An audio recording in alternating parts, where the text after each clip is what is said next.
All right, guys, what's going on? Welcome in. So the New York Jets finally have some weapons, and it feels so good.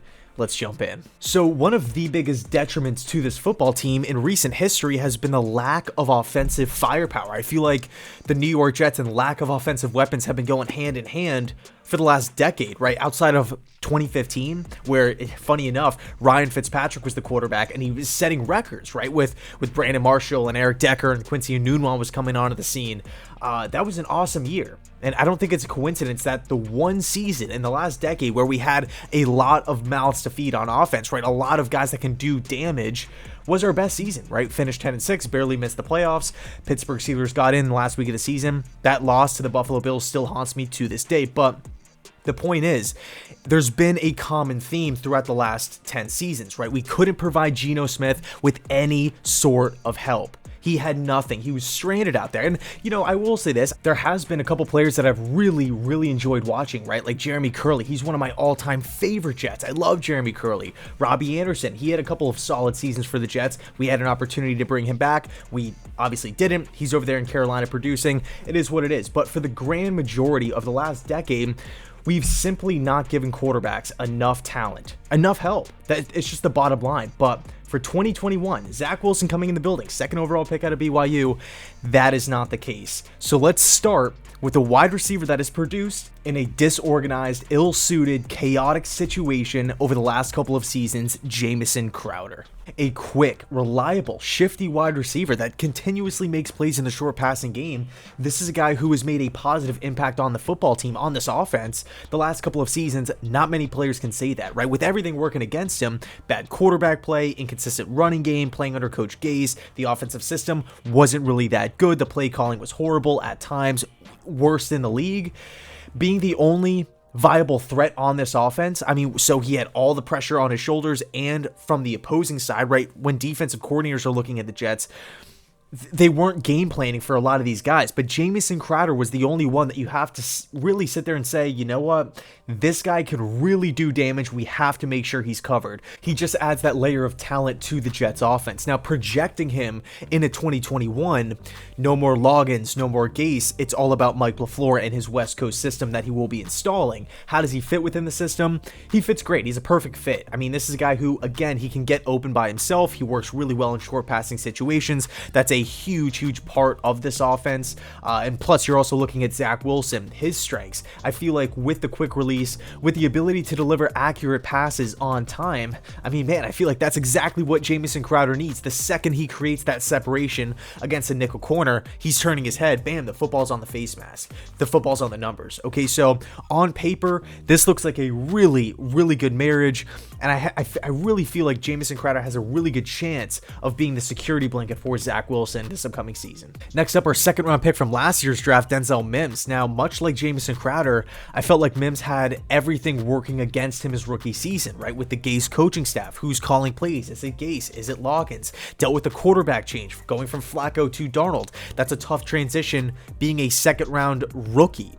Okay, being really the only viable threat on the outside as a boundary wide receiver, and he missed the start of the season, first handful of games because of an injury. That's a lot to deal with, right? Again, the running game wasn't really there. It's not like we were the Tennessee Titans where we can say, okay, the offense runs through Derrick Henry. It's okay that Denzel Mims isn't really getting involved. No, not like that. We actually threw the ball quite a lot. Okay, so I think with a lot of questions answered, we know who the quarterback's going to be. We know who's going to be calling plays. It's a brand new offense. West Coast, it's just completely different from Adam Gase.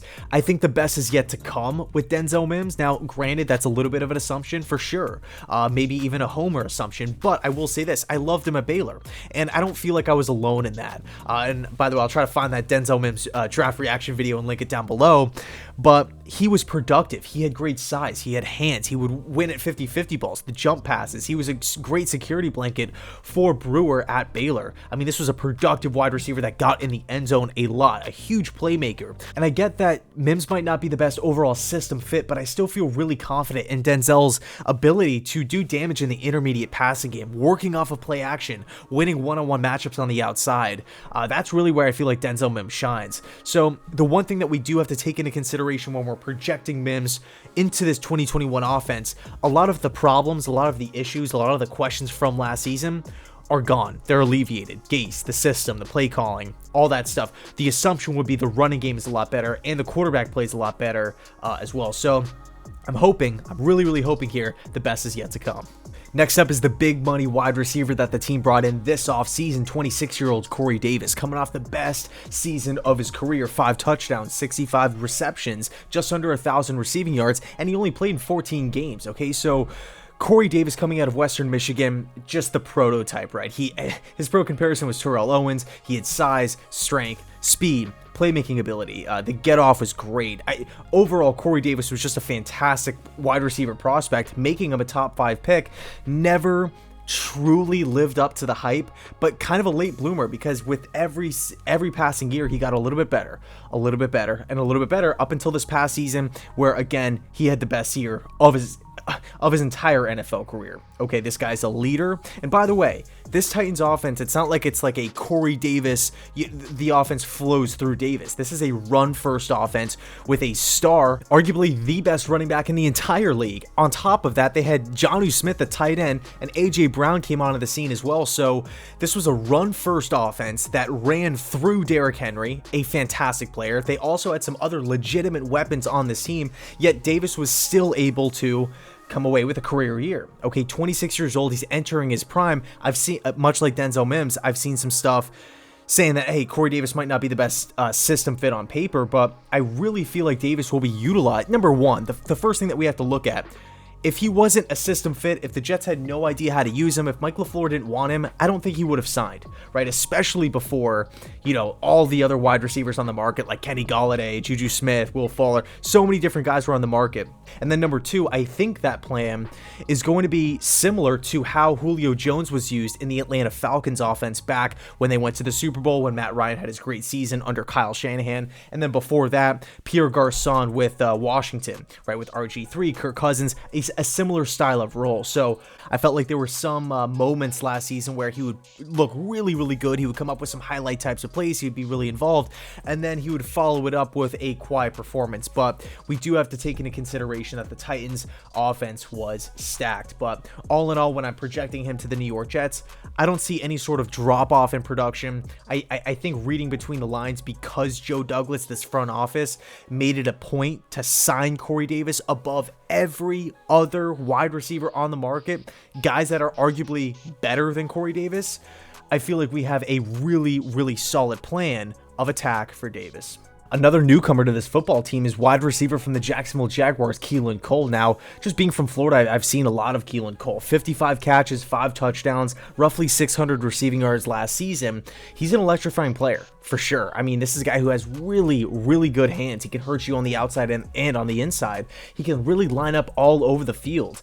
I've always felt like both Keelan Cole and Dede Westbrook have always been a little undervalued, a little underrated, if you will. And honestly, I'm not lying when I say this. When Keelan Cole was signed to the New York Jets, it was a 1-year contract, only $5.5 million.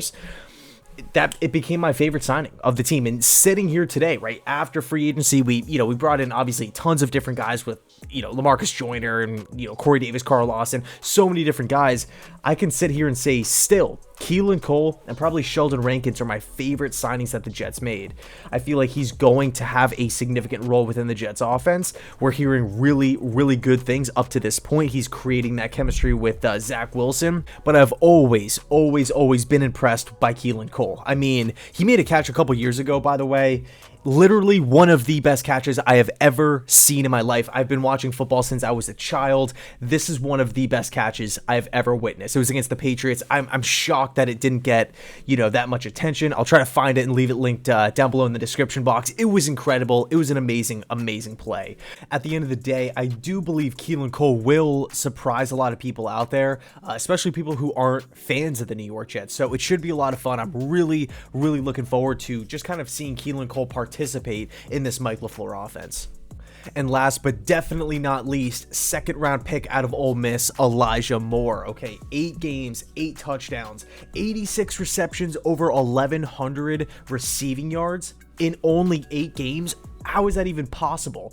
Now, granted, Ole Miss throws the football a lot, but man, when you are looking at Elijah Moore, this guy is arguably the best slot wide receiver in all of college football, right? And really the only person that you can kind of make an argument with is Kadarius Toney, and he was a first-round pick going to the New York Giants, all right? So Elijah Moore, his get-off, right, his burst off the line of scrimmage is insane. He is really, really quick. He has really, really good hands. This guy can hurt you over the middle of the field in the short passing game, even in the red zone. This guy's, he's tricky. He's, on the shorter end, obviously, so he's kind of hard to find. He kind of gets lost, with all the action if you put him in pre-snap. That's something that Ole Miss actually did pretty effectively last season. Lane Kiffin putting Elijah Moore in motion, flipping the ball to him in the flat and letting him just go to work in open field. So man, Elijah Moore in this offense, I think Elijah Moore, honestly, out of all of these guys, this is the one who I feel like defensive coordinators are going to have nightmares about the night before the game, okay? Because he's just so hard to stop. And,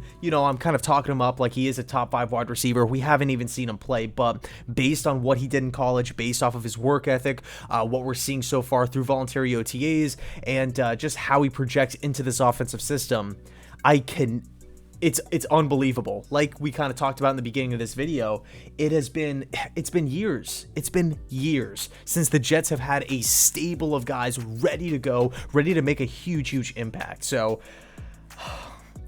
absolutely unreal. It's almost unbelievable. So I'll leave it there. Let me know your thoughts down below in the comment section. We have 5 legitimate weapons for this offense, 5 legitimate weapons that can break out, 5 legitimate weapons for Zach Wilson, Corey Davis, Keelan Cole, Denzel Mims, Jameson Crowder, and Elijah Moore. I cannot wait for the season to start. Let me know your thoughts down below in the comment section. Thanks so much for watching, and as always, go Jets.